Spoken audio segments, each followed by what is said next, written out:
திருப்பதி லட்டு தயாரிக்க நெய் சப்ளை செய்த திண்டுக்கலைச் சேர்ந்த ஏஆர் டைரி ஃபுட்ஸ் நிறுவனம் விளக்கம் அளித்திருக்கிறது.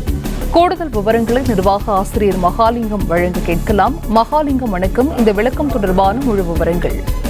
தற்பொழுது திருப்பதி அரசியலில் பரபரப்பை கிளப்பியிருக்கக்கூடிய திருப்பதி லட்டு கலப்பட விவகாரத்தில் பல்வேறு குற்றச்சாட்டுகளை முந்தைய ஆட்சியின் மீது தற்பொழுது சந்திரபாபு நாயுடு தரப்பில் முன்வைக்கப்பட்டிருந்தது. அதற்கு ஒய்எஸ்ஆர் காங்கிரஸ் கட்சியினர் தொடர்ந்து பதிலை அளித்து வருகிறார்கள். இந்த நிலையில் திருப்பதி லட்டு தயாரிக்க நெய் சப்ளை செய்ததாக திண்டுக்கல்லை சார்ந்த ஏஆர் டைரி ஃபுட்ஸ் நிறுவனம் தற்பொழுது விளக்கத்தை அளித்திருக்கிறார்கள். அவரது தரப்பில் திருப்பதி தேவஸ்தானம் இது குறித்து கேட்ட கேள்விகளுக்கு எழுத்துப்பூர்வமாக விளக்கம் அளித்திருப்பதாக ஏஆர் டைரி ஃபுட்ஸ் நிறுவனம் தனது விளக்கத்தில் தெரிவித்திருக்கிறது.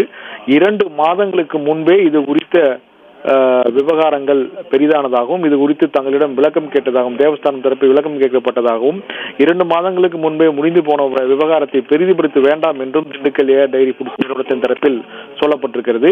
மேலும் தங்களது நெய்யினுடைய தரத்தை எங்கு வேண்டுமானாலும் நிரூபிக்க தயாராக இருக்கிறோம், எது மாதிரியான சோதனை செய்ய இருந்தாலும் அதை நாங்கள் எதிர்கொள்ள தயாராக இருக்கிறோம் என்ற ஒரு விளக்கத்தையும் அந்த நிறுவனம் தெரிவித்திருக்கிறது.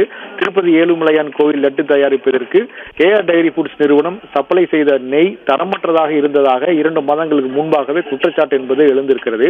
குற்றச்சாட்டை அடுத்து கடந்த 2 மாதங்களுக்கு முன்பாகவே பிளாக் லிஸ்ட் செய்யப்பட்டிருக்கிறது இந்த நிறுவனம். இதை தேவஸ்தானத்தினுடைய தகவலும் தேவஸ்தான தரப்பில் இந்த தகவல் உறுதி செய்யப்பட்டிருக்கிறது.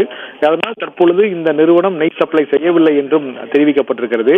அது மட்டுமல்லாது கையிருப்பில் இருந்த ஏஆர் டைரி ஃபுட்ஸ் நிறுவனம் சப்ளை செய்ததாக கூறப்படும் நெய்யையும் திருப்பதி தேவஸ்தானம் திருப்பி அனுப்பியதாகவும் தற்பொழுது சொல்லப்பட்டிருக்கிறது. எனவே இந்த விவகாரத்தில் எங்களது தரப்பில் எந்தவித தவறும் இல்லை, எது மாதிரியான சோதனைக்கும் நாங்கள் தயாராக இருக்கிறோம்.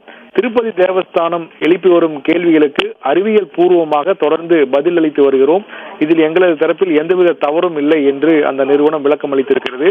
இருந்த போதிலும் தொடர்ந்து தேவஸ்தான தரப்பிலிருந்து விளக்கம் கேட்கப்பட்டு கேள்விகள் எழுப்பப்பட்டதாகவும் அதற்கு விளக்கம் அளித்து வருவதாகவும் அந்த நிறுவனம் தெரிவிக்கிறது. இந்த நிறுவனம் தற்பொழுது இந்த நிறுவனத்தினுடைய முக்கிய நிர்வாகிகள் இது குறித்து தொடர்ந்து ஆலோசனை ஈடுபட்டு வருவதாகவும் இந்த நிறுவனத்தின் தரப்பில் விளக்கம் அளிக்கப்பட்டிருக்கிறது.